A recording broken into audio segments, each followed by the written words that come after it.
Hi guys, this is Tanya from Flying Dog Studio. Today I want to share with you a technique that I'm using to create some Black History portraits.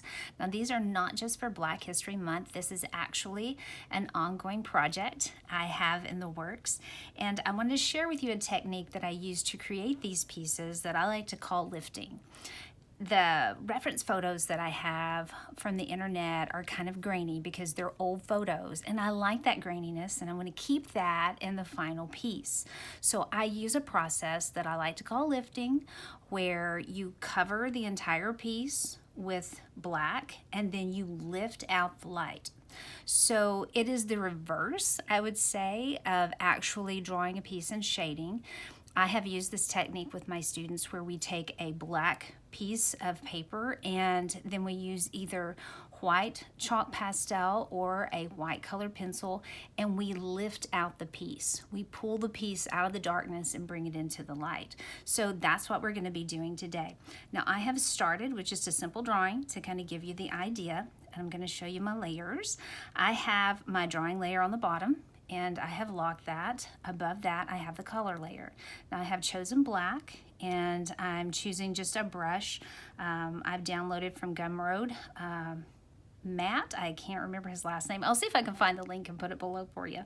But Matt's sketching and painting brushes, love them. I'm going to use his painting brush because this has a little bit of a texture to it, and we want texture in this piece. I'm going to cover it completely, just like this. And now I've gotten rid of all of my lines. So I'm going to need to see my lines. So I'm going to go back to my drawing. Let's unlock this. I'm going to come up here to the hue and saturation and brightness, and I'm going to put those lines in white, and you're going to see in just a minute while we're doing that. You can do it one of two ways. We can come up here and we can turn down the brightness to see the lines a little bit. We could have left them in black to do that. This is what I like to do, is put them in white, move that on top, and there are my lines. I'm going to lock that again because I'm very bad about drawing on the wrong layer. And I'm going to come in with the texture I want to use to create the piece. So what I'm wanting to use is my eraser, and I want to go into what I've been using for the pieces. If you are using Procreate, you'll find this brush on there. If you're not, if you're using another drawing app like, I don't know, IBS Paint, or maybe you're using Photoshop or Autodesk Sketchbook, whatever you're using, or Art Rage, that's another good one. Whatever you're using, take a look for something that gives you sort of a grainy feel, and you'll have to experiment around with it. I like the Procreate pencil in Procreate, and it's underneath the sketching brush. And you'll have to excuse me, I'm a little hoarse today, so I'm going to be stopping occasionally. Now, I do turn down my opacity, sometimes about 50%, and depending on how much I'm wanting to lift, I'll either leave the size high or leave it low. I'm just going to leave it high right now because these sketch brushes are not wide. They're more narrow. They're not like a paintbrush. But what I'm doing is sketching, so that's... Make sure I'm on the right layer. I am.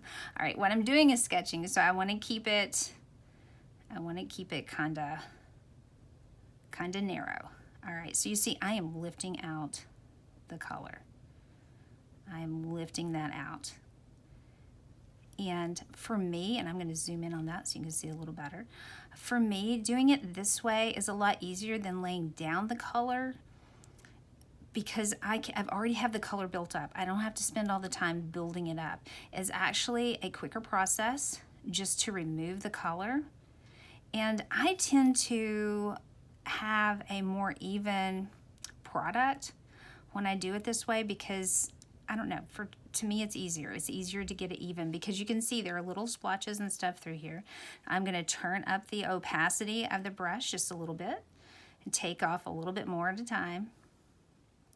And also, if you are using some of these apps that have palm rejection and they have pressure control on it, you can bear down a little harder and take off more.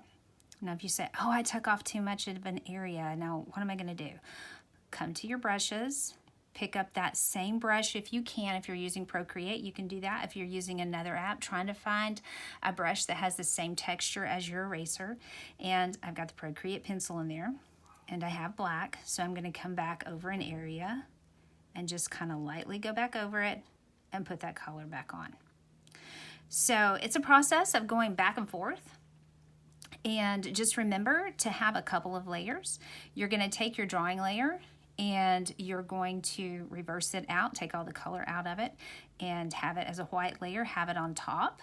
Or you could keep it as a black drawing layer and just turn down the opacity of your color and keep the color on top and the drawing below. I like to do it this way because if you do it the other way, you have to keep adjusting the opacity to see if you're getting the right shades on things.